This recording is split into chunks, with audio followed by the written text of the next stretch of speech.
Young rebels willing to die and kill for democracy.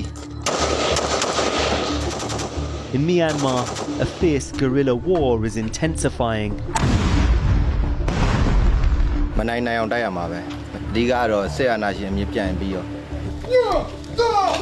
Amongst the resistance, former peaceful protesters risking their lives on the battlefield.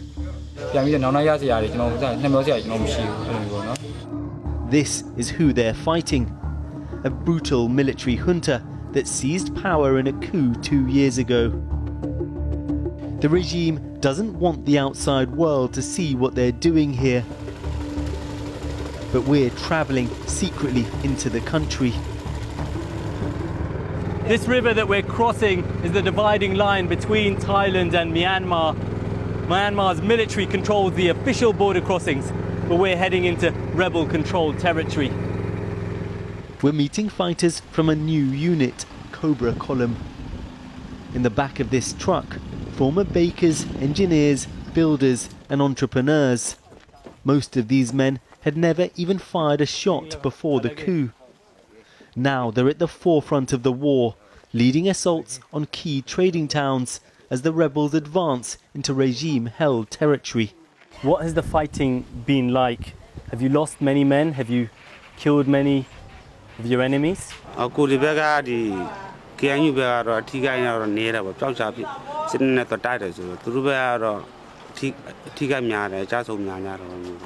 Do you think you can really defeat the military? Do you have enough weapons, enough ammunition?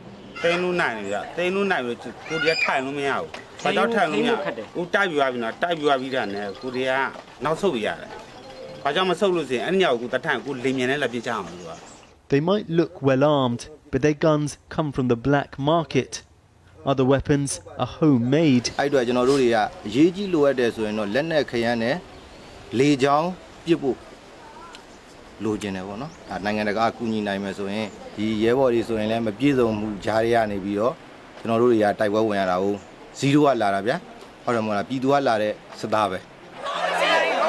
The regime labels the rebels terrorists, but their revolution began peacefully. Millions took to the streets in protest 2 years ago after the military seized power once again. Myanmar had been enjoying a brief period of civilian rule, but the army refused to accept the results of democratic elections, shooting dead hundreds of demonstrators after launching a coup.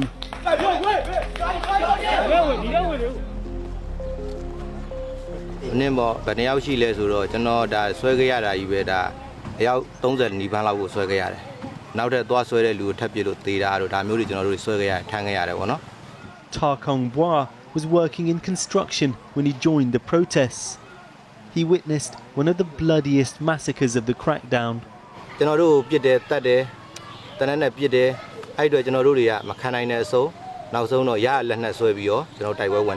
What was your life like before the coup?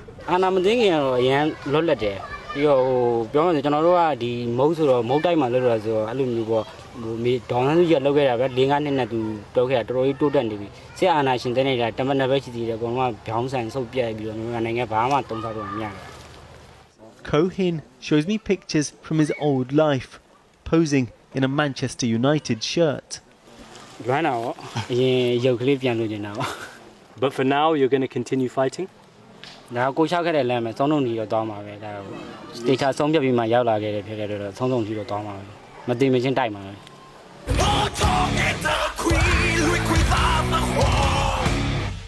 This is a young, idealistic movement. Cobra Column even has its own heavy metal anthem, celebrating their struggle. And they're not the only ones. It's a Gen Z revolution with tens of thousands of volunteers. Here, a massive rave at a training camp in another part of the country. The fighters are passionate, but they lack experience. Step in Myanmar's battle-hardened ethnic militias. Minority groups along the borders have been fighting for greater autonomy for decades. Now they're propping up this nationwide rebellion. We're in the headquarters of the Karen army.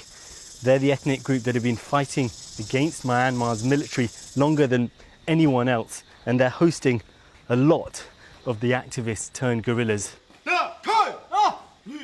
The ethnic armies have trained and given sanctuary to the new fighters, including many from Myanmar's majority Burma population. The alliance is unprecedented in its scale, but there's a legacy of mistrust.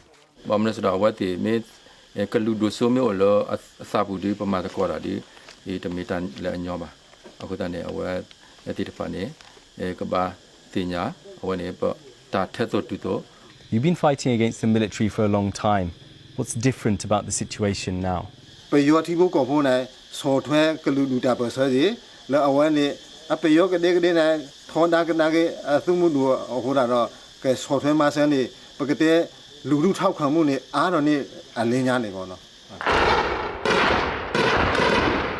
Myanmar's military is under more pressure than ever before, and they're responding with horrific violence.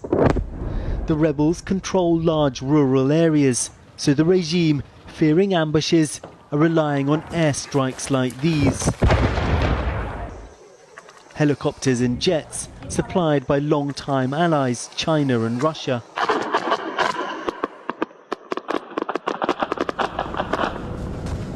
Fear is everywhere. Around 1.5 million people have fled their homes. These orphans lost their parents before the war. Now they've been forced out from their village, seeking safety in the forest. Samuse has been helping look after them here for a year now.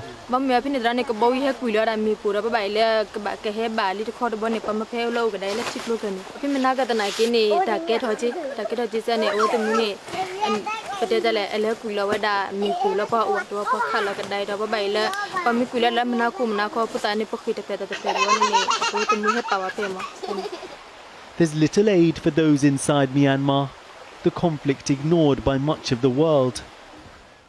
As we cross back into Thailand, fresh clashes break out close to another border town. Civilians caught in the crossfire wade across the river, carrying whatever they can. Fleeing their homes, around 10,000 people. On the other bank, temporary refugee camps are being set up. What happened? Why did you have to come here?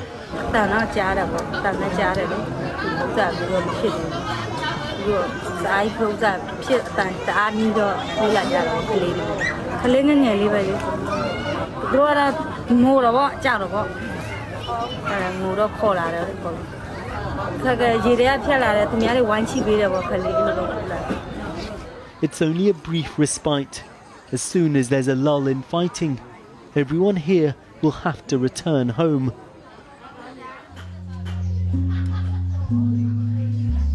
The violence is taking an awful toll. We've negotiated rare access to a secret clinic treating wounded fighters. So most of the people here, how do they get injured?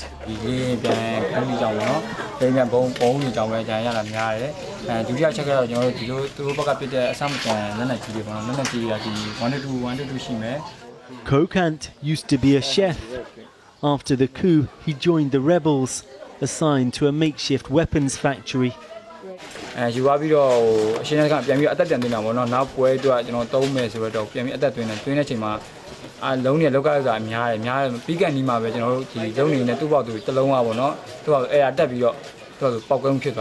You lost your hand. Do you regret having joined the resistance movement?